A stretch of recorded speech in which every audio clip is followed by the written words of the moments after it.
नमस्कार. निर्णायक एल्गार आयोजित छत्रपती शाहू महाराजांची डिजिटल जयंती आज आपण सर्वजण साजरे करत आहोत. आमचे स्नेही दादाभाऊ अभंग यांनी आमंत्रित केल्यामुळे आज आपल्या सर्वांसमोर मी ॲडव्होकेट ललिता पाटील आपल्यासमोर सगळ्यांना शिवप्रणाम करते. आज सर्व महाराष्ट्राभर नव्हे तर संपूर्ण भारतभर राजर्षी शाहू महाराज यांची जयंती सर्व ठिकाणी साजरी केली जाते. ही जयंती साजरी करत असताना सर्व स्तरातले लोक, या समाजामध्ये जी माणसं समाविष्ट आहेत त्या सर्व समाजातल्या घटकांनी आजच्या जयंतीचा कार्यक्रम केलेला आहे आणि करतायत, सुरू आहे. आज निर्णायक एल्गारच्या माध्यमातून आपण हा डिजिटल जयंतीचा कार्यक्रम सुरू केलेला आहे. त्याबद्दल मी दादाभाऊंचे विशेष कौतुक करते, अभिनंदन करते. खरं म्हणजे दरवर्षीच 26 जून येतो आणि जातो. दरवर्षालाच आपण राजर्षी शाहू महाराजांची जयंती खूप धामधुमीने सुरू करतो. परंतु आजच्या ह्या पेंडेमिक सिच्युएशनमुळे आपल्याला डिजिटल कार्यक्रमला प्रायोरिटी देऊन असले कार्यक्रम लोकांपर्यंत पोहोचवतो. कारण ज्या राजर्षी शाहू महाराजांची जयंती आज आपण साजरी करतो आहोत, त्या राजर्षी शाहू महाराजांना आपण खऱ्या अर्थाने वाचलंय का, हा पहिला प्रश्न मला पडतो. आणि नुसतं वाचलं नाहीये तर शाहू महाराजांनी ज्या फुटप्रिंट्स या पुढच्या येणाऱ्या भावी पिढीसाठी सोडून गेलेले आहेत, त्या फुटप्रिंट्सवरती, त्यांच्या पावलांवरती कधीतरी ह्या महाराष्ट्राच्या स्वतःला नेते समजणारे, या समाजाचा घटक समजणाऱ्या लोकांनी कधीतरी चालण्याचा प्रयत्न केलाय का, हा पहिला प्रश्न माझ्या मनामध्ये येतो. कारण नुसत्या जयंत्या आणि मयंत्या साजऱ्या करून या सगळ्या गोष्टी होत नसतात. त्याच्यासाठी प्रत्यक्ष स्वतःला पाऊल चालावंच लागतं, की जे पाऊल राजर्षी शाहू महाराजांनी उचललं होतं. असं म्हणतात की अक्रोडचं झाड लावावं, असं म्हणतात की अक्रोडचं झाड लावावं, हे मागच्या पिढीने अक्रोडाचं झाड लावावं आणि अक्रोडाचं झाड लावलेलं असताना त्याला खतपाणी घालावं, त्याला वाढवावं. परंतु ते जेव्हा बहरतं, जेव्हा ते फुलतं, फळं लागतात त्या अक्रोडाच्या झाडाला, ते ज्या लावणाऱ्या पिढी असते तिला मिळत नाही, ते पुढच्या पिढीला मिळतं. आणि तसं अक्रोडाच्या झाडासारखं काम राजर्षी शाहू महाराजांनी केलंय. त्यांनी अक्रोडाची झाडं लावली म्हणजे शिक्षणाचा पाया रचला आणि त्याची सगळी फळं आम्ही सगळे भोगतो आहोत. म्हणजे असं म्हणतात की जर आपल्याला विचार करायचा असेल, 1 वर्षाचा विचार करायचा असेल तर आपण धान्य पेरायचा विचार करतो. जर आपल्याला 50 वर्षाचा विचार करायचा असेल तर आपल्याला काय करायला लागतं, झाडं लावायला लागतात, खूप सारी झाडं लावायला लागतात. आणि मग जर आपल्याला 100 वर्षाचा विचार करायचा असेल तर आपल्याला काय करायला लागतं, माणसं पेरावी लागतात. आणि म्हणून असं म्हणतात अभंगामध्ये, ज्योतिरावे रचिला पाया शाहू झालासे कळस. ज्योतिरावे रचिला पाया शाहू झालासे कळस. 1842च्या वेळेला महात्मा ज्योतिराव फुले यांनी शिक्षणाचा पाया रचला. सावित्रीबाईंनी शिक्षणाचा पाया रचला, मुलींसाठी शाळा काढल्या, अस्पृश्यांसाठी शाळा काढल्या. परंतु हंटर आयोग जो आला, हंटर कमिशन, त्याच्या माध्यमातून ज्योतिरावांना जितका जस्टिस या शिक्षणाला देता आला नाही, त्याचा पुढे वारसा हा राजर्षी शाहू महाराजांनी उचलला. हा शाहू महाराजांनी सहजच नाही उचलला. ते म्हणले की मी फक्त राजा या गादीपुरता आहे.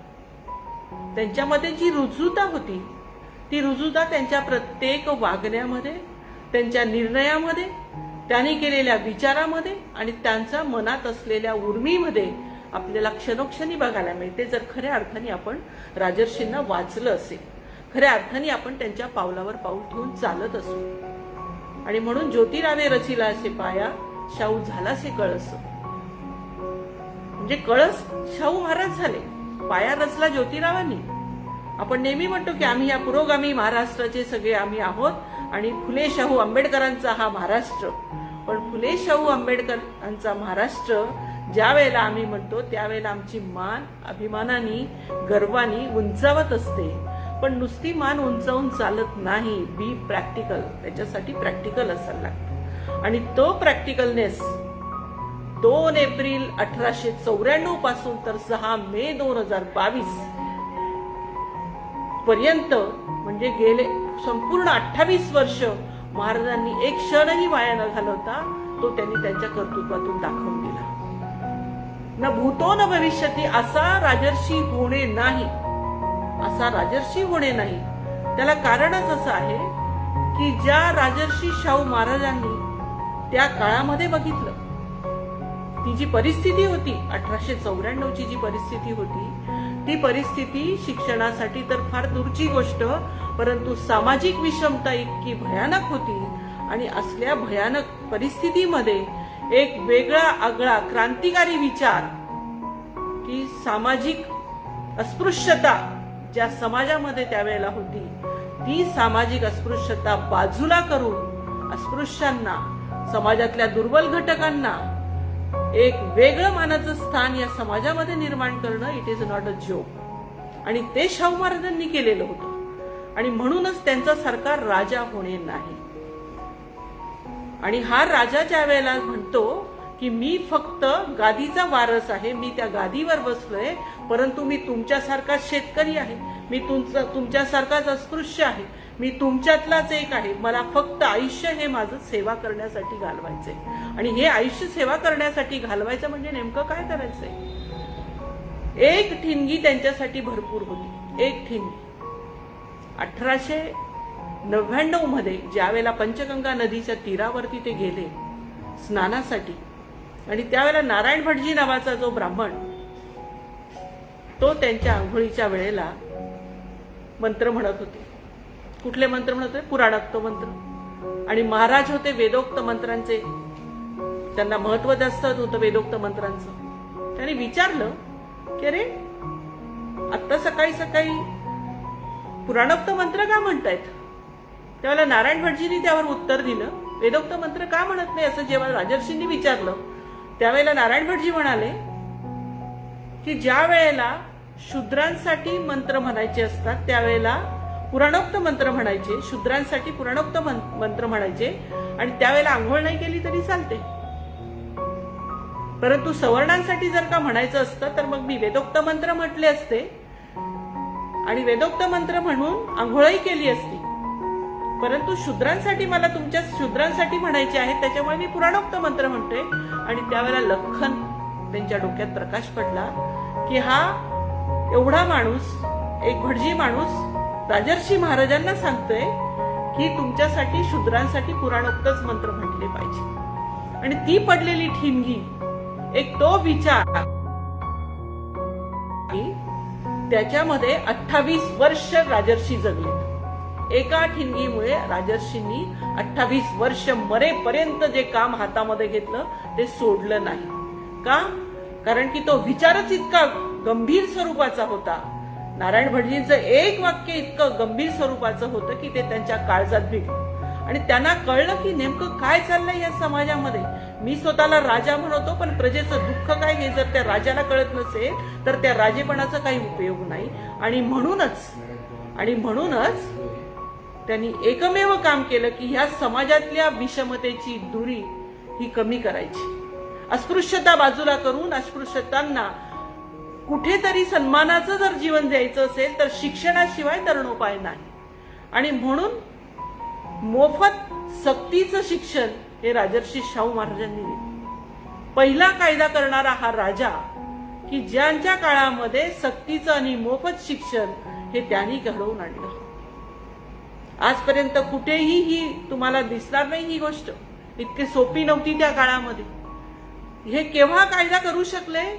सगळ्यात अगोदर तर म्हणले की मी फिरलं पाहिजे लोकांमध्ये, माझ्या रयतेमध्ये मी गेलं पाहिजे, माझ्या प्रजाजनांना मी भेटलं पाहिजे. कशासाठी भेटायचं? त्यांचं दुःख जाणून घेतलं पाहिजे.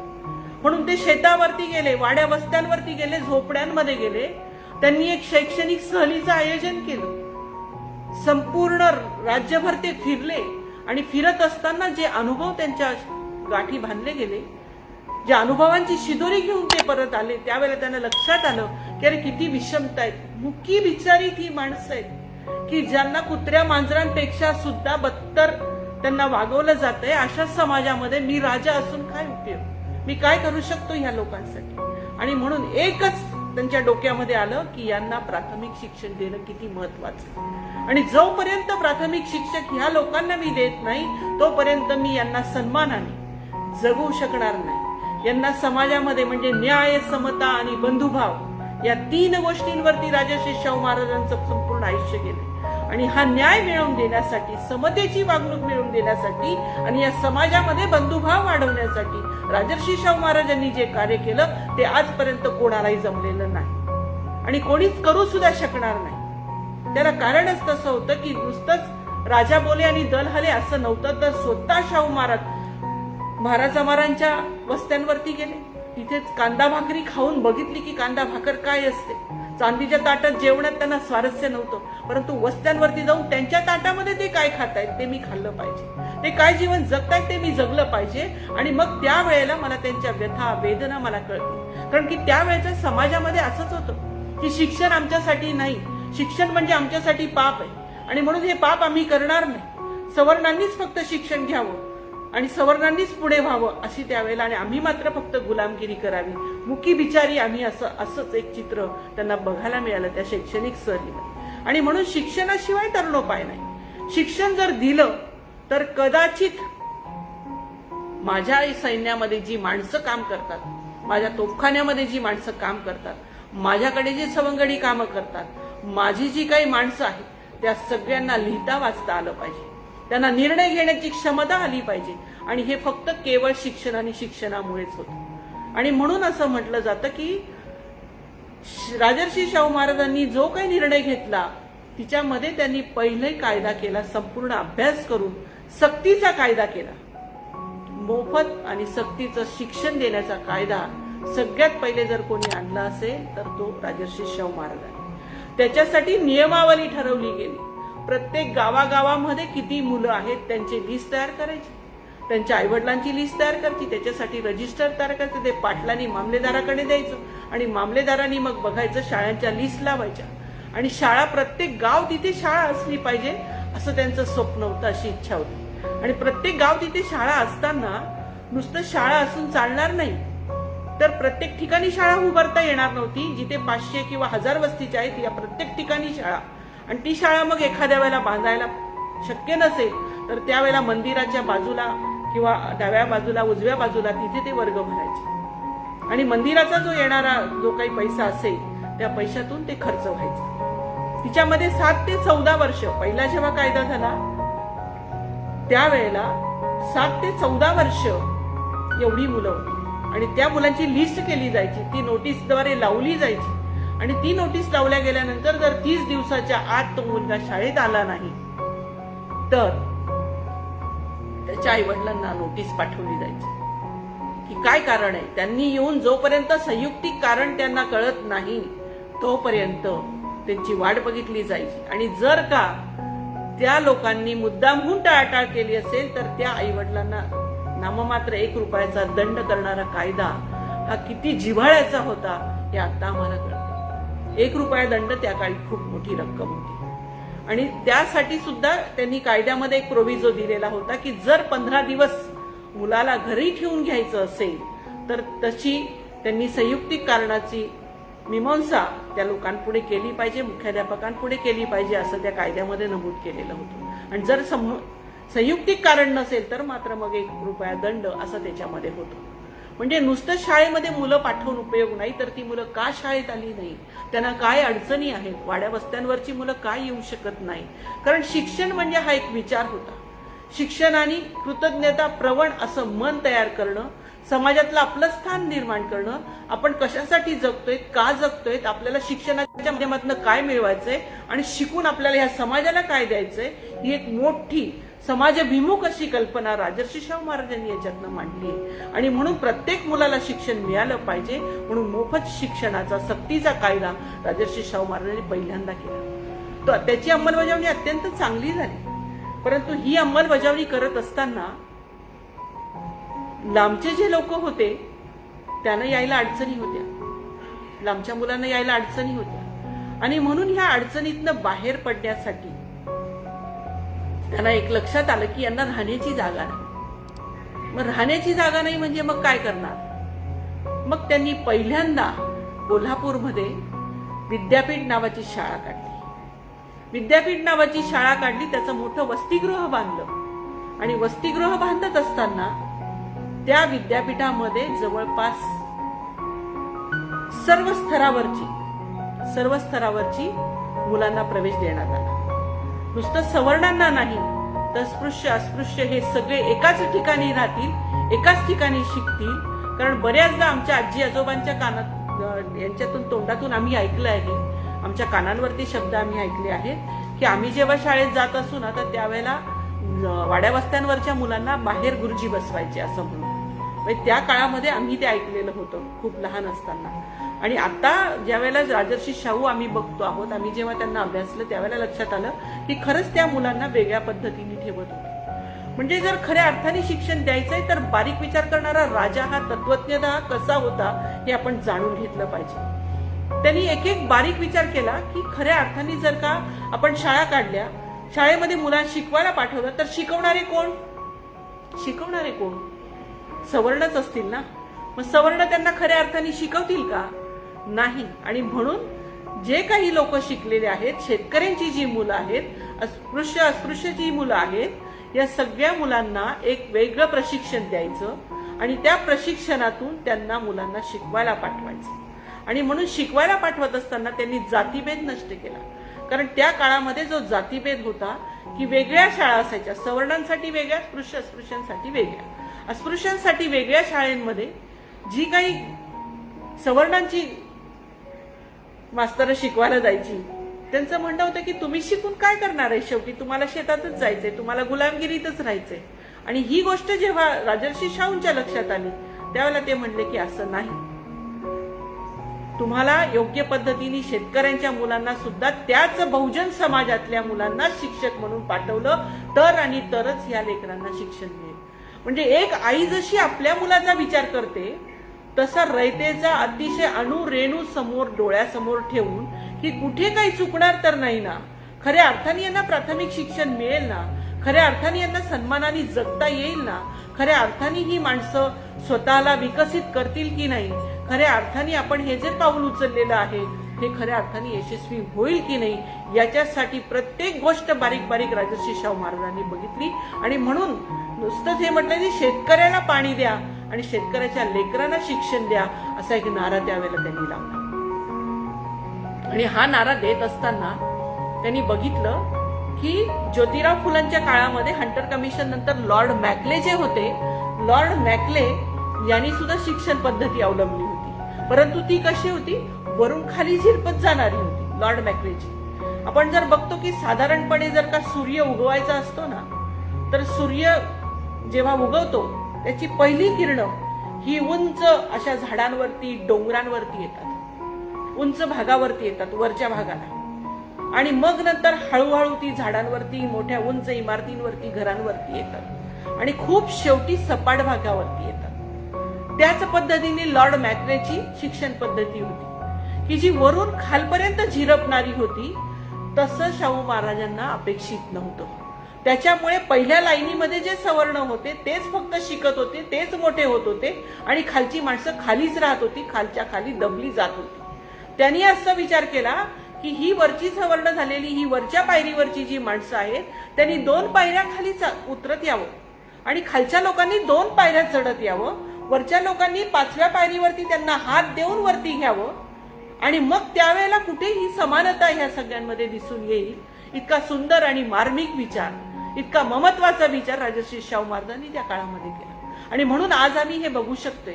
आज समाजामध्ये एवढी विषमता आम्हाला बघायला मिळत नाही, पण त्या काळामध्ये जी दरी होती, खूप कोसो मैल दरी जी होती, ती दरी शाहू महाराजांच्या या छोट्या छोट्या कृत्यातून आपल्याला मोडताना दिसते. या सगळ्या गोष्टी आवेरताना आपण बघतो की ज्या वेळेला माणूस त्यांना वाचत असतं, त्यांच्या त्या त्यावेळेच्या त्या संकल्पना वाचतो त्यावेळेला अंगावरती शहारे येतात. त्यांनी एक गंगाराम कांबळे म्हणून एका माणसाला कोल्हापुरामध्ये, की जो चामार समाजाचा असेल, त्या माणसाला एक चहाची टपरी टाकून दिली. चहाची टपरी टाकून देत असताना त्यांनी सांगितलं की तू चहाचं दुकान चालू कर. म्हणला माझ्या गरीबाच्या दुकानावरती कोण चहा प्यायला येणार. राजर्षी शाहू महाराज सकाळी सगळ्या मित्र कंपनीला, सगळ्या अधिकारी लोकांना त्यांच्या टपरीवरती, चहाच्या दुकानावरती चहा घ्यायला जाते. एक राजा असून त्याचं दुकान चालावं, मी त्याच्याकडे चहा पितो तर बाकीच्यांना चहा प्यायला काय प्रॉब्लेम. म्हणजे अगोदर स्वतः करायचं आणि मग लोकांना सांगायचं. आता तसं चाललंय का? नाही, आता तसं नाही. मोफत सक्तीचा शिक्षणाचा कायदा आणला. आत्ताची जर का विषमता बघितली तर खेड्यापाड्यावरच्या जर का शाळा बघितल्या, आत्ताचं शैक्षणिक धोरण बघितलं तर इतका विरोधाभास तिथे दिसतो की शाळेमधल्या शाळा बंद पाडल्या जातात, ग्रामीण भागातल्या शाळा बंद पडल्या जातात. का बंद पडल्या जातात? रिझल्ट लागला नाही, त्याच्यामध्ये हजेरी लागलेली नाही, बंद करा शाळा. अरे पण शाहू महाराजांसारखा राजर्षी शाहू नुसत्या जयंत्या आणि मयंत्या साजऱ्या करून शाहू कळणार नाहीये महाराष्ट्राच्या जनतेला. नेत्यांना, पुढाऱ्यांना शाहू अजूनही कळलेले नाहीत असं माझं ठाम मत आहे. जर शाहू महाराज खरं कळले असते तर आज की जे आरक्षणाचे जनक म्हणले जातात, आज सकाळी सगळ्या पक्षाच्या लोकांनी, मग ती भारतीय जनता पार्टी असेल, काँग्रेस असेल, आणखीन इतर पक्ष असतील, या सगळ्या लोकांनी जाऊन रस्त्यावरती आज ओबीसीचं आंदोलन या संपूर्ण भारतामध्ये केलेलं बघितलं गेलं. खूप वाईट वाटत होतं त्या आंदोलनामध्ये सहभागी होताना की अरे जो दूरदृष्टी ठेवणारा, एक विशाल हृदयाचा जो राजा, की ज्यांनी या समाजाला घडवण्यासाठी, या समाजातील विषमता दूरी करण्यास, विषमता म्हणजे घालवण्यासाठी जे पावलं उचलली होती, त्या पावलावर पाऊल ठेवून जर का आतापर्यंतची सगळी नेती मंडळी आणि सगळी जाणती मंडळी या महाराष्ट्रातली जर का चालली असती तर आज तुम्हा आम्हा सगळ्यांना या रस्त्यावरती आरक्षणासाठी, ओबीसीच्या आरक्षणासाठी, बहुजनांच्या आरक्षणासाठी आज आम्हाला रस्त्यावरती चक्काजाम आंदोलन करावं लागलं नसतं. खूप वाईट वाटतं. पण काही वेळेला असं वाटतं की आपण खूप हेल्पलेस आहोत, खूप असह्य आहोत, आपल्या हातामध्ये काही करता येत नाही. पण ज्या वेळेला राजर्षी शाहू महाराज आम्ही वाचतो, त्यांचा आदर्श जेव्हा आम्ही डोळ्यासमोर ठेवतो, त्यावेळेला वाटतं की जर खऱ्या अर्थाने आम्ही ओबीसीचे प्रतीक मानले जातो, आम्ही शाहू महाराजांना खऱ्या अर्थाने माननीय मानतो, वंदनीय मानतो, त्यांना अभिवादन करतो, ते आमच्यासाठी जर पूजनीय असतील तर आम्ही त्यांच्यासाठी एक पाऊल उचललं पाहिजे. कारण त्यांनी म्हटलं होतं की आपला उद्धार आपणच करायचा आहे.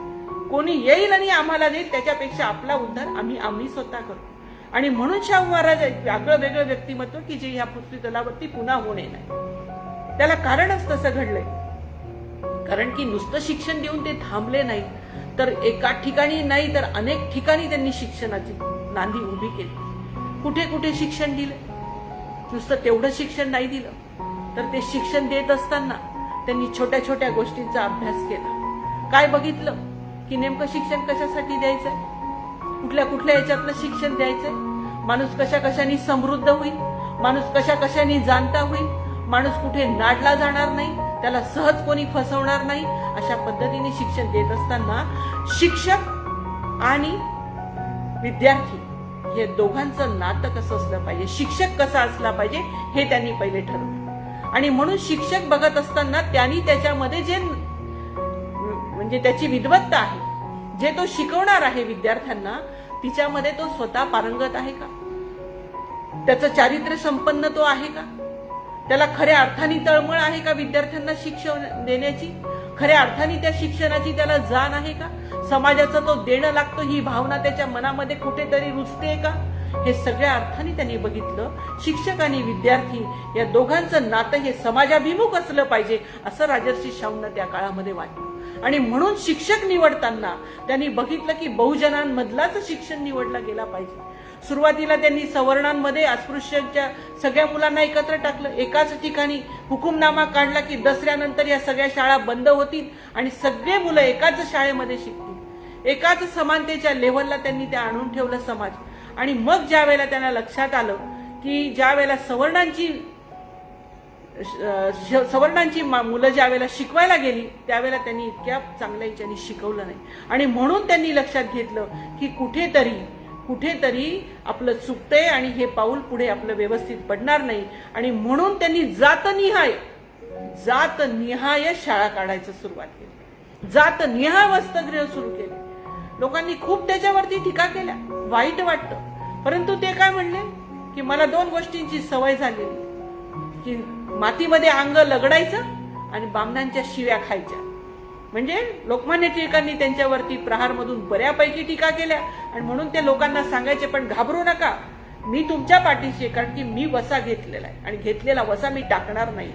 मला तुम्हाला सक्षम करून सोडायचंय. मला तुम्हाला न्याय, समता, बंधुता या तिन्ही तत्वांवर अवलंबून तुम्हाला ह्या महाराष्ट्राचं एक चांगलं नागरिक घडवायचं जर असेल, खऱ्या अर्थाने तुम्हाला जर का न्याय द्यायचा असेल, तर या सगळ्या गोष्टीला मी मुळीच घाबरत नाही. मी दडपशाही कोणाची सहन करणार नाही. आणि असा राजर्षी शाहू महाराज त्यांनी बघितलं की प्रत्येक हा शिक्षक जो आहे त्याला पोट पण असतं, त्याला आपण काहीतरी केलं पाहिजे. त्या काळामध्ये कुलकर्ण्यांची वतनं होती, परंतु शाहू महाराज असा राजर्षी पहिला शाहू राजा निघाला की त्यांनी शिक्षकांना पण पोट असतं, कारण जोपर्यंत तो पोट तिडकीने शिकवतो पण त्याच्या पोटाला पण काहीतरी लागतं. म्हणून बऱ्याच ठिकाणी संस्थानांच्या ज्या जमिनी होत्या त्या शिक्षकांच्या नावे केल्या आणि शिक्षकांचे वतन चालू झाले. आणि ज्या वेळेला लक्षात आलं की ह्या वतनाचा गैरफायदा आपली बहुजन समाजाची माणसं सुद्धा घ्यायला लागली, त्यावेळेला मग त्यांनी सगळ्या वतनांचा खालसा केला. म्हणजे चांगलं काही करायला गेलं तर तेव्हा सुद्धा वाईट करणारी माणसं होतीच.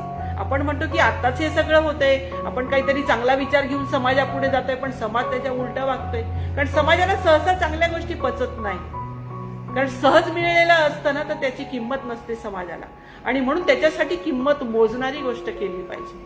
म्हणून मग त्यांनी काय केलं की जातीनिहाय शाळा उघडल्या, जातीनिहाय वसतिगृह उघडले.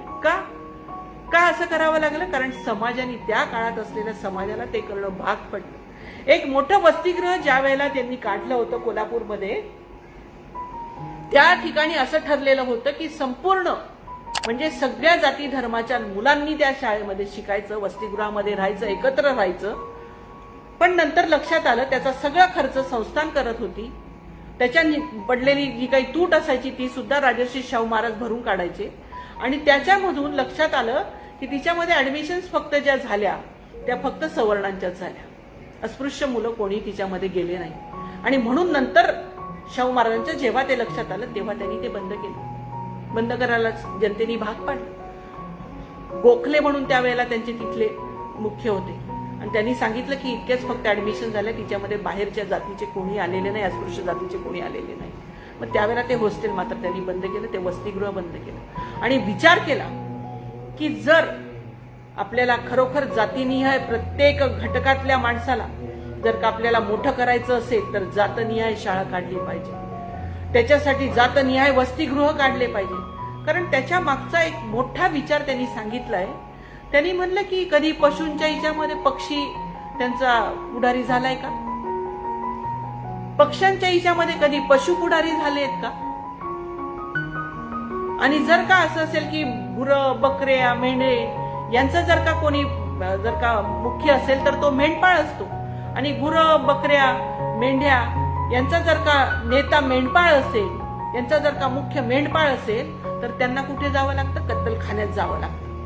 आणि म्हणून आपला नेता आपण निवडायचा, आपला नेता आपण निवडायचा. हा त्या जातीमागच्या शाळा आणि वसतिगृह उघडण्यामागचा एक मोठा विचार राजर्षी शाहू महाराजांनी सांगितला. आपला नेता आपण का निवडायचा? कारण की आपला नेता निवडणं म्हणजे तो आपल्या आईसारखा असतो.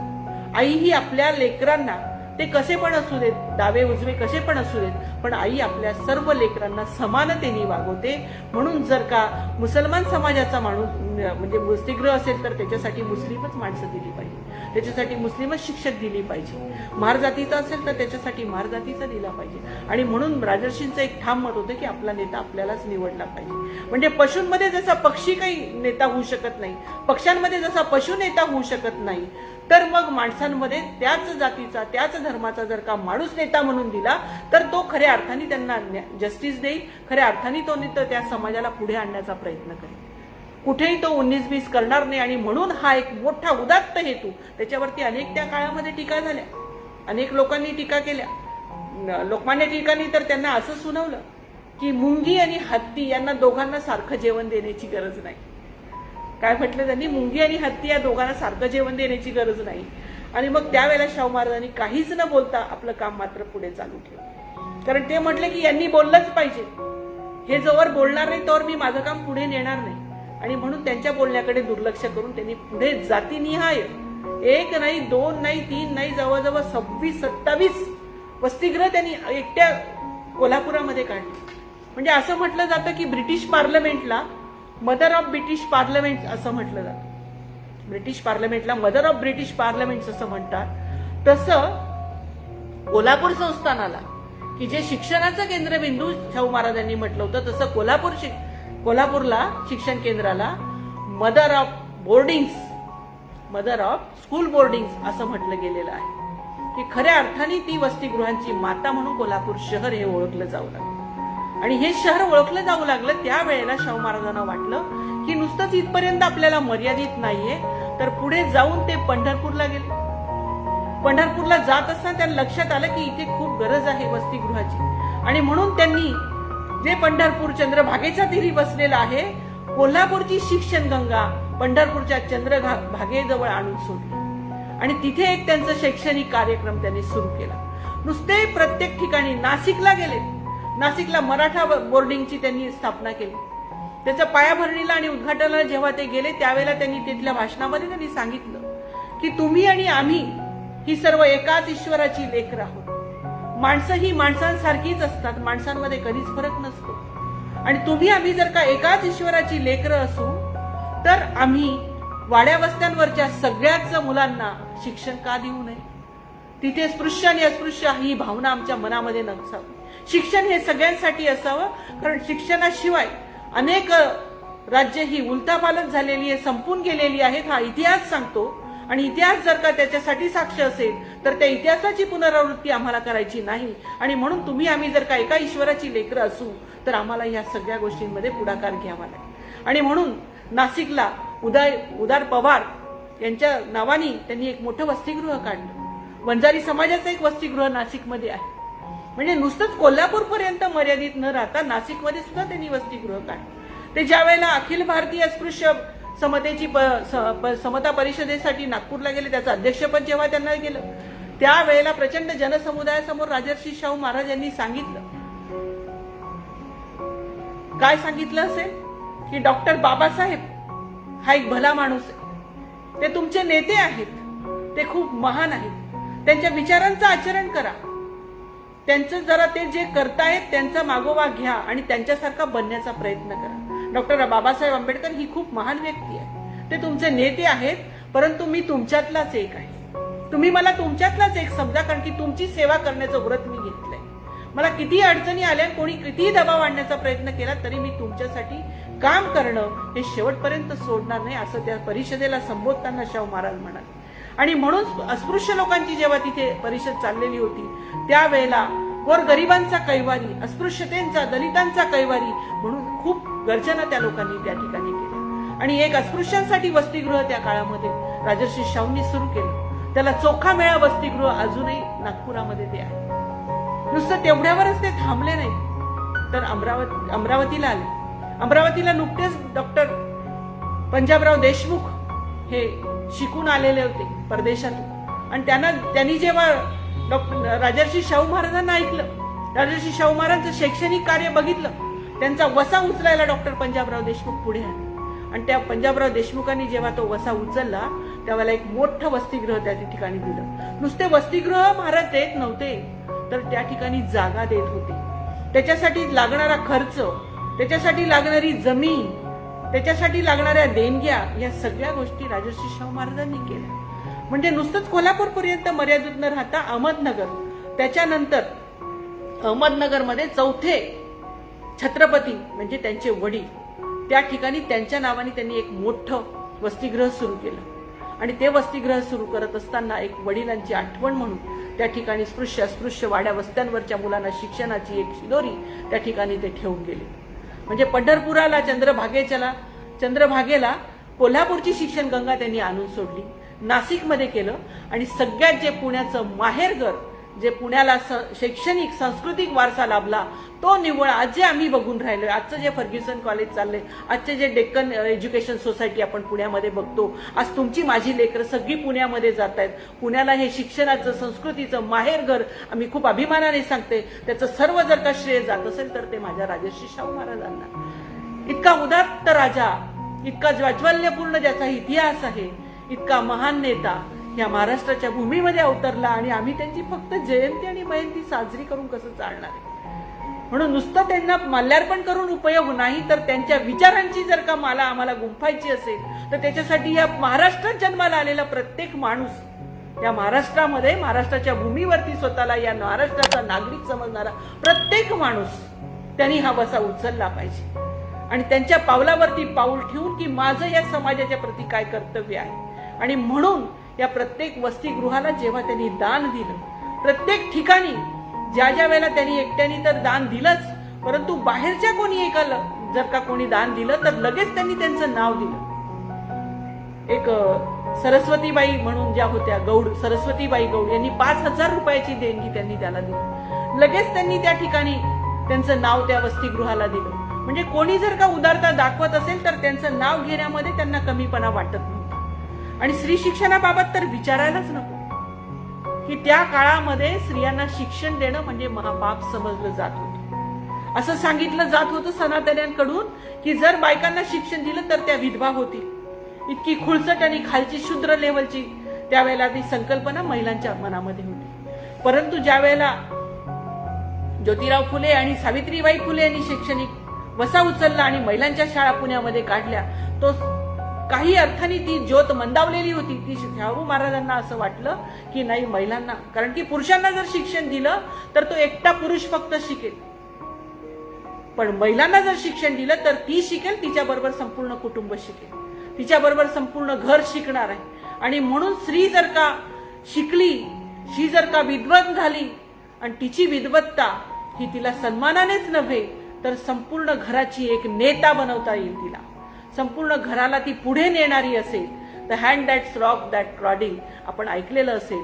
आणि म्हणून त्यावेळेला त्यांनी लक्षात घेतलं की आता आपल्याला खरी गरज आहे महिलांना सुद्धा शिकवण्याची. आणि त्यासाठी सुरुवात मात्र त्यांनी केलं. Well begun is half done. सुरुवात कोणापासून करायची? म्हणून त्यांची जी सून होती इंदुमती राणी, त्या इंदुमती सुनेसाठी त्यांनी म्हटलं की हिला मी पहिले शिकवलं पाहिजे, नाहीतर ही विधवा पोरगी आमच्या मनाप्रमाणे वागून वागून तिचं आयुष्य असंच केरपोतोऱ्यामध्ये काढून टाकेल. अशाच पद्धतीने ती वाया घालून देईल. आमच्या सगळ्या रूढी परंपरा जपता जपता हिचं आयुष्य कुजून जाईल.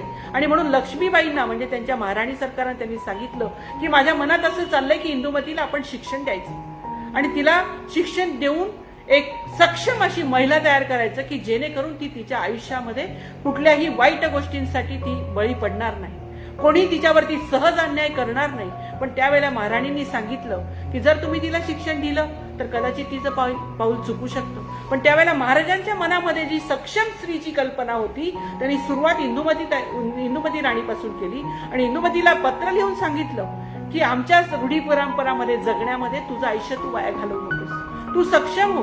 नुसतीच मनाने किंवा विद्येने तू सक्षम न होता तू सगळ्या ठिकाणी सक्षम हो. म्हणून त्यांनी घोड्यावरची रपेट, ड्रायव्हिंग करणं, आजारी लोकांची शुश्रूषा करणं, या अशा वेगवेगळ्या माध्यमातून समाजोपयोगी समाजभिमुख शिक्षण इंदुमती राणींना देण्याचा त्यांनी प्रयत्न केला. आणि ते देत असताना या संपूर्ण महाराष्ट्रामध्ये शिक्षण देण्यासाठी त्यांनी ज्या वेळेला त्यांच्यासाठी शिक्षक नेमले त्यावेळेला एक कुलकर्णी नावाचे शिक्षक त्यांच्यासाठी नेमलेले होते. ते स्वभावाने अत्यंत मानी होते. तोपखाने गुरुजींनी त्याची कल्पना राजर्षी शाहू महाराजांना दिलेली होती. त्यांनी सांगितलं की ते खूप मानी आहे, ते तुम्हाला मुजरा करणार नाही. परंतु ज्या वेळेला खरं राजा तत्वज्ञ कसं असतो या छोट्याशा प्रसंगातून आपल्याला लक्षात येईल. तर त्यावेळेला राजा म्हणले की जोपर्यंत कुलकर्णी माझ्या इंदुमतीला शिकवतायत, ते गुरु आहेत, जोपर्यंत तिला ते विद्या देत आहेत तिचे गुरु म्हणून मी त्यांना नमस्कार करणार. ही रुजुता, हे संस्कार, हे सर्व कोणामध्ये दिसून आले? राजर्षी शाहू महाराज. आजपर्यंत एकही राजामध्ये असं नाही अरे मी तर राजा आहे, या गादीचा वारस आहे, छत्रपती आहे. आणि म्हणून या राजर्षीला आम्ही शतशः विनम्र अभिवादन करतो, प्रणाम करतो की एवढी रुजुता की कुठल्याही प्रकारचा मनामध्ये कुठलाच लवलेश न ठेवता त्यांनी सांगितलं की जोपर्यंत कुलकर्णी माझ्या इंदुमतीला शिकवतायत, माझ्या घरी ते येत आहेत, मी स्वतः त्यांना नमस्कार करणार. कुलकर्ण्यांना तेव्हा लक्षात आलं की अरे राजा असावा तर असा. म्हणजे खरोखर त्यांच्या बोलण्याने, त्यांच्या कृतीमधून त्यांनी कुलकर्ण्यांचा माज उतरवला आणि त्यांना पुन्हा त्यांना मुजरा करायला भाग पाडलं. हे भाग पाडण्यासाठी नव्हतं, पण खऱ्या अर्थाने एक राजाचं हृदय किती कोमल आहे की माझ्या सुनेला शिक्षण देणारे गुरु आहेत, तर तिला मी नमस्कार केला पाहिजे. ही संस्कृती, ही रुजुता, ही राजर्षींमध्ये आम्हाला छोट्याशा प्रसंगातून बघायला मिळते. आणि म्हणून हे सगळं करत असताना अभिमानाने सांगावं असं वाटतं की त्यांचा पाऊल आम्ही ज्या वेळेला बघतो तर कुठेतरी त्यांचं उत्तराई होण्यासाठी आम्ही हे बघितलं आहे. काय बघितलंय की त्यांच्या हृदयामध्ये ह्या रयतेबद्दलचं असलेलं प्रेम. आणि हे तोच माणूस करू शकतो की ज्याच्या हृदयामध्ये, ज्याच्या पोटामध्ये जनतेबद्दल अपार प्रेम आहे, अपार श्रद्धा आहे, अपार करुणा आहे की कुठेतरी सन्मान माझ्या लोकांना मिळाला पाहिजे. आणि म्हणून राजर्षी शाहू महाराजांनी हे मोठं काम केलं. तुम्ही आम्ही काय करतोय, काय आहे आमचं डिवोशन या समाजाच्या प्रती. आणि म्हणून या पेंडेमिकच्या सिच्युएशन मध्ये मी स्वतः ऍडव्होकेट ललिता पाटील, मी स्वतःचं एक शिक्षण संकुल छोटंसं का असेल, एक छोटं रोपटं मी माझ्या पद्धतीने लावलंय. एक जिजाऊ बहुउद्देशीय संस्था काढून मी लावलंय. आणि त्याच्यामधून या पेंडेमिक सिच्युएशन मधून प्रत्येक माणूस होरपळून निघाला. कोरोनाच्या परिस्थितीमध्ये सगळे कुटुंब खाली बसून गेले. घरामध्ये सकाळी मिळाला अन्न तर संध्याकाळी नाही, ही परिस्थिती. औषधाला प्रश्न तर सोडाच, पण खाण्याची मारामारी पडलेली होती. अशा परिस्थितीमध्ये शिक्षण बाजूलाच राहील. एक वर्ष आम्ही वाट बघितली, परंतु जेव्हा दुसऱ्या वर्षी आम्ही विचार केला की अरे पुन्हा ह्या मुलांना शिक्षणापासून ही वंचित व्हायला नको, यांचं शैक्षणिक नुकसान होता कामा नाही. ठीक आहे, नसतील त्यांच्याकडे पैसे. आणि म्हणून ह्या वर्षी आमच्या काही मेट्रोपॉलिटन कॉस्मोपॉलिटन शाळांसारख्या शाळा नाहीये, एक तालुका लेव्हलची आमची संस्था आहे.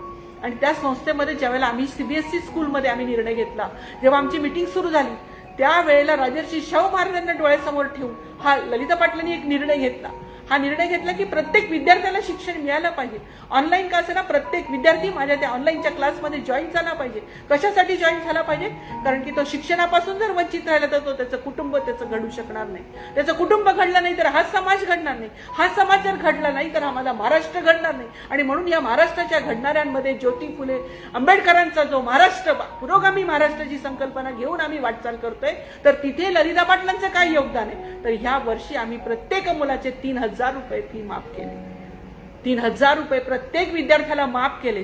आणि ती सुद्धा इन्स्टॉलमेंट मध्ये उशिरा का दिले असे ना तरी सुद्धा चालेल, पण तुम्ही शिक्षणामध्ये ऑनलाईन क्लासेसला जॉईन व्हा असं एक जाहीर कळकळीचं, नम्रतेचं, ममत्वाचं अभिवादन आम्ही या वेळेला केले. आणि ही खरी उचललेली एक स्टेप आहे, हे खरं उचललेलं एक पाऊल आहे की जिथे गोरगरिबांच्या मुलांसाठी, खेड्यापाड्यातल्या मुलांसाठी, जे अतिशय गरीब लोक आहेत की ज्यांना कोरोनाच्या परिस्थितीमध्ये शक्य झालं नाही मुलांना काही मोबाईल घेणं किंवा काही घेणं, तर त्या मुलांना सुद्धा कशा पद्धतीने आपल्याला ऑनलाईन आणता येईल त्याचा सुद्धा आम्ही विचार करतो. प्रत्येक गोष्टीमध्ये आम्ही काही ना काही तोडगा काढायचा.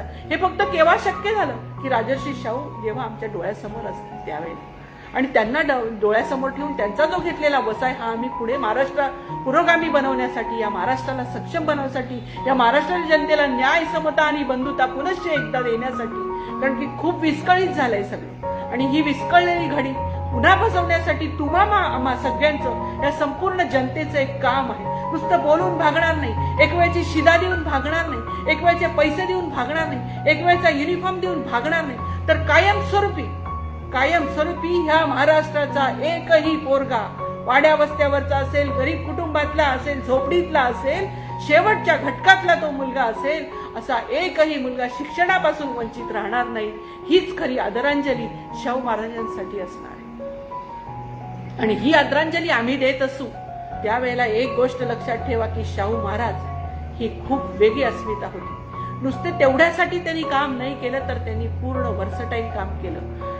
नागपूर, सातारा, त्याच्यानंतर अहमदनगर, पंढरपूर, पुणे, नाशिक आणि कोल्हापूरला तर हे शिक्षणाचं एक मोठं आगार बनवलं त्यांनी. एक मोठा झंझावात राजर्षी शाहूंच्या काळामध्ये सुरू झालेला आहे.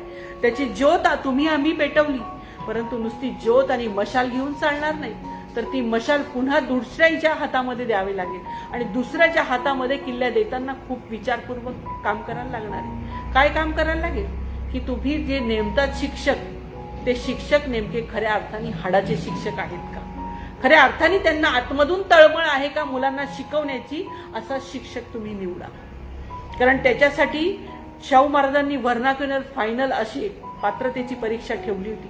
बरीचशी व्हर्नाक्युलर फायनल मध्ये बरीचशी शेतकऱ्यांची मुलं असायची. आणि ती त्याच्यात नापास व्हायची. पण खूप ठिकाणी शाळा जास्त निघाल्यामुळे शाहू महाराजांनी नापास झालेल्या मुलांना सुद्धा शिकवण्याची संधी दिली. ती पात्रतेची परीक्षा शाहू महाराजांनी त्या काळात पण घेतली. आज आम्ही बीएड डीएड करतो. एलिजिबिलिटी म्हणजे शिक्षक होण्यासाठी एलिजिबिलिटी आम्ही सेट देतो. अनेक परीक्षा आम्ही देत असतो. पण खऱ्या अर्थाने आमच्याकडे त्या काळातले शिक्षक जसे होते तसे आज आहेत का? हा प्रश्न मी तुम्हाला विचारते. मला तर खूप कमी दिसतंय. कारण की मी ज्या ज्या वेळेला बघितलंय की शैक्षणिक जे क्षेत्र आहे ते एक विकासाचं, एक ज्ञानाचं एक मोठं मंदिर आहे. एक ज्ञानसरिता ती आहे. ही ज्ञानसरिता एक हळूहळू तिचा पाझर राजर्षी शाहू महाराजांपासून सुरू झाला आणि तो तुमच्या माझ्यापर्यंत पोहोचला. आम्ही छोटंसं काम करतोय, मुंगीसारखं आम्ही काम करतोय. आणि हे मुंगीसारखं काम करत असताना जी ज्ञानाची सरिता आहे त्या ज्ञानाची सरिता संपूर्ण सगळ्यांच्या घराजवळ, सगळ्यांच्या झोपड्यांजवळ, सगळ्यांच्या वाड्या वस्त्यांजवळ पोहोचवता हा ज्ञानाची सरिताचं सागरामध्ये आम्हाला कसं रूपांतर करता येईल याचा आम्ही आज प्रत्येकाने विचार केला पाहिजे. प्रत्येकालाच तुम्हाला मला राजर्षी शाहू महाराज होणे शक्य नाही. कारण की कुठलाही चांगला माणूस एकदाच जन्म घेतो. छत्रपती शिवाजी महाराज एकदाच आल्या. आम्ही नेहमी म्हणतो जिजाऊ पुन्हा आल्या पाहिजे. परंतु ह्या महाराष्ट्रामध्ये पुन्हा जिजाऊ घडणे नाही. परंतु जिजाऊंसारखं व्यक्तिमत्व जर का तुमच्या माझ्यामध्ये उतरत असेल, एखादी जिजाऊंची एखादी गोष्ट आमच्यामध्ये उतरत असेल तर आम्ही स्वतःला धन्य समजू की या महाराष्ट्रामध्ये आम्ही जन्म घेऊन आम्ही सार्थकपणा दाखवलं. आमचं सार्थक झालं म्हणून लोकांचं पण सार्थक झालं पाहिजे. लोक कल्याणामध्ये आलं पाहिजे. प्रोबेट्स असं म्हटलं जातं की probates are always ahead of their times. Probates are always ahead of their time. Poets are not born, they are made. Poets are not born, they are made. आणि म्हणूनच या सगळ्या संपूर्ण महाराष्ट्रामध्ये नुसत्या जयंत्या आणि मयंत्या आपण साजऱ्या न करता जवळपास एवढ्या मोठ्या शैक्षणिक संस्था उभ्या केल्या. नुसतंच ते 2022 मध्ये शाहू महाराज गेले. 6 मे 2022 मध्ये शाहू महाराज गेले. परंतु त्याच्यानंतर त्यांचा वसा जर का कोणी घेतला असेल तर तो कोणी घेतलाय? कर्मवीर भाऊराव पाटलांनी. साताऱ्यामध्ये कर्मवीर भाऊराव पाटलांनी ज्या वेळेला तो वसा घेतला आणि कर्मवीरांच्या खांद्यावरती हात ठेवून सांगितलं शाहू महाराजांनी की हा वसा तुला उचलायचा आहे. आणि ती रयत शिक्षण संस्था ज्या वेळेला कर्मवीर भाऊरावांनी काढली, रयत शिक्षण संस्थेच्या वेळेला महात्मा गांधींनी त्यांना तिथे पाचारण केलं. आणि त्यावेळेला महात्मा गांधींनी कर्मवीर भाऊरावांना एक प्रश्न विचारला, खूप मार्मिक प्रश्न विचारला की तुला शाहू महाराजांनी हे सगळं तू उभारलंयस, खूप चांगलं तू रयत शिक्षण संस्था उभारली आहेस, पण तुला शाहू महाराजांनी काय दिलंय? सहज बोलता बोलता महात्मा गांधींनी प्रश्न विचारला कर्मवीर भाऊरावांना. त्यावेळेला कर्मवीर भाऊराव म्हटले मला त्यांनी काय दिलं? त्यांनी मला काहीच नाही दिलं, पण त्यांनी मला त्यांचं कार्य दिलंय. आणि त्यांचं कार्य त्यांनी मला दिलं म्हणून मी आज रयत शिक्षण संस्था उभा करू शकलो. आज रयत शिक्षण संस्थेच्या जवळपास 250 ते 300च्या वरती माध्यमिक शाळा आणि कॉलेजेस या संपूर्ण महाराष्ट्रात आपल्याला बघायला मिळतात. सगळ्या हायस्कूल्स आपल्याला बघायला मिळतात. प्राथमिक शिक्षण आपल्याला बघायला मिळतं. 25 ते 50 मोठी मोठी कॉलेजेस आपल्याला ह्या रयत शिक्षण संस्थेची संपूर्ण महाराष्ट्रामध्ये रयत शिक्षण संस्थेचं नाव आपल्याला मोठं दिसतं. म्हणून मी म्हटलं तर सुरुवातीला की अक्रोडाचं झाड लावूया. अक्रोडाचं झाड जर लावलं तर ते खूप वर्षांनी दुसऱ्या पिढीला ते मिळतं. आणि राजर्षी शाहू गेल्यानंतर अक्रोडाच्या झाडाची फळं चाकण्याचं काम कर्मवीर भाऊरावांनी केलं. कर्मवीर भाऊराव गेल्यानंतर तुम्ही आम्ही ती फळं आम्ही चाकतोय. परंतु आम्हाला सुद्धा आजही एक अक्रोडाचं झाड लावण्याची गरज आहे. एक शिक्षण संस्था उभारण्याची गरज आहे. एक शाहू आम्हाला घडवता आला. एका विद्यार्थ्याला जरी आम्हाला चांगल्या पद्धतीने घडवता आलं की जो या महाराष्ट्राच्या पुरोगामी, महाराष्ट्राच्या कामी येईल, या महाराष्ट्राला समजून घेईल, महाराष्ट्राच्या जनतेला न्याय, समता आणि बंधुता या 3 विचारांनी तो खऱ्या अर्थाने प्रेरित करेल, असा एक जरी विद्यार्थी आम्हाला घडवता आला तरी खऱ्या अर्थाने आम्ही असं सन्मानाने, असं अभिमानाने म्हणू शकू की हो, आज आम्ही राजर्षी शाहू महाराजांची जयंती डिजिटल का असेना पण आज आम्ही साजरी करतो. आणि हाच खऱ्या अर्थाने त्यांना एक विनम्र अभिवादनाचा प्रकार असू शकतो असं मला वाटतं. तुम्हाला नक्कीच वाटत असेल.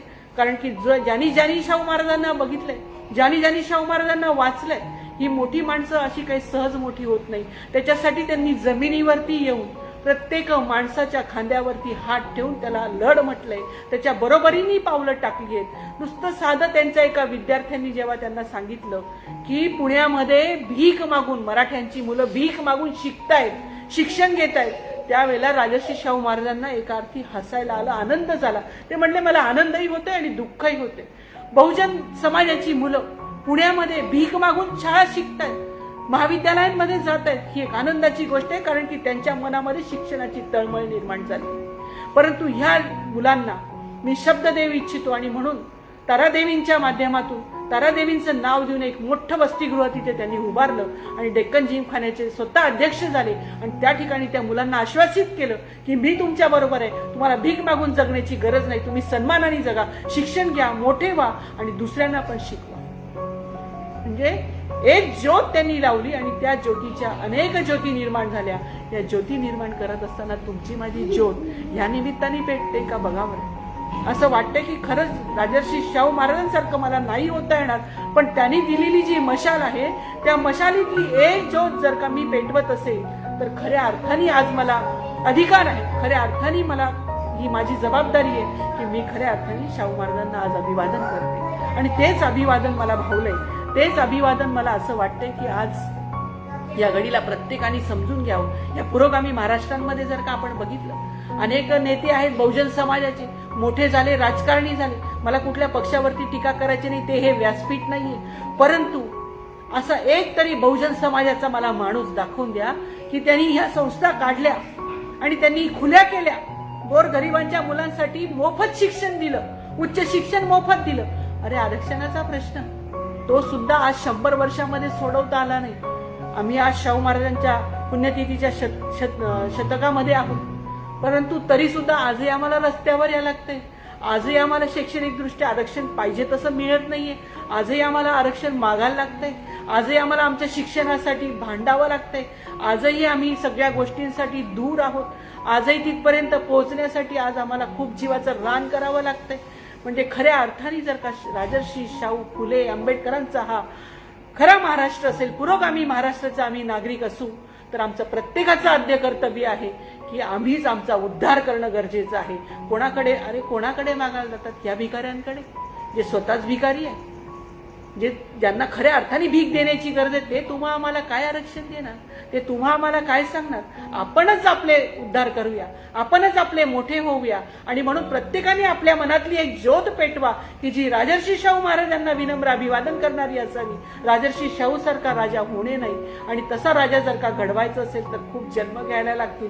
पण कुठेतरी तुमच्या माझ्यामध्ये या माध्यमातून, या शिक्षण संस्थांमधून, मग ती रयतेची शिक्षण संस्था असेल, ती पंढरीची शिक्षण पंढरी असेल किंवा कोल्हापूरचं शिक्षण केंद्र असेल, समाजाभिमुख शिक्षण असेल, या सगळ्या शैक्षणिक संस्थांचा वारसा डोळ्यासमोर ठेवून कुठेतरी असं समजूया की आजही तुमच्या माझ्यामध्ये राजर्षी शाहू जिवंत आहेत आणि त्यांना जर का जिवंत ठेवायचं असेल तर ही मशाल ही शेवटपर्यंत अशीच पेटती ठेवूया. कोणाकडे काही मागण्याची गरज नाही आहे, त्याच्यातून मार्ग खडतर आहे. मला माहिती आहे की परिस्थिती तशी नाहीये, राजकारणी आपल्याला कुठेच काही देणार नाही, परंतु त्यांच्यावर विसंबून न राहता मोठे हे आपल्याला देणारच नाही, मग आपला मार्ग आपल्याला चालायचा आहे. आपल्याला चालायचं असताना या फुलेंचा, या शाहू महाराजांचा, आंबेडकरांचा वसा घेऊन आपण जर का एक विचाराने चाललो, जर खऱ्या अर्थाने आपल्याला युनिटी दाखवायची असेल तर ती युनिटी की ज्याच्यासाठी आम्ही डिझर्व करतो त्या युनिटीला पुढे घेऊन जर चालायचं असेल तर सगळ्यांनी एकत्र येऊया आणि एकत्र येऊन या पुरोगामी महाराष्ट्राला दाखवून देऊया राजकारण्यांची आम्हाला गरज नाही. आम्ही तेवढे सक्षम आहोत, कारण की शाहू फुलेंचा आणि आंबेडकरांचा वारसा आम्हाला लाभलाय. आम्ही त्यांची लेकरं आहोत. एकाच ईश्वराची जर आम्ही शाहूंच्या म्हणण्याप्रमाणे लेकरं असू तर आम्हाला हे अशक्य नाहीये. आणि म्हणून आजचा दिवस हा खऱ्या अर्थाने शाहूंची जयंती साजरी करतोय असं मला आज मनापासून वाटतंय. त्याच्यासाठी मी खास करून आभार मानू इच्छिते. खरं तर आभार मानायलाच नको दादाभाऊंचे, पण मला आभार मानावेसे याच्यासाठी वाटतात की आज तुमच्यामुळे दादाभाऊ अभंग फॅन्स क्लबच्या माध्यमातून, निर्णायक एल्गारच्या माध्यमातून आज तुम्ही मला या ठिकाणी आमंत्रित केले आणि उभ्या महाराष्ट्राला मी माझ्या मनातली काय गोष्ट आहे, माझ्या मनातले मला भावलेले राजर्षी शाहू आणि त्यांचा वसा मी कशा पद्धतीने चालवायला घेतलाय हे सांगण्याची संधी तुम्ही मला दिली. मी खऱ्या अर्थाने तुम्हाला सुद्धा सॅल्यूट करते आणि या संपूर्ण महाराष्ट्राच्या जनतेला पुनश्च एकदा सॅल्यूट करते. जय हिंद, जय महाराष्ट्र. थँक्यू.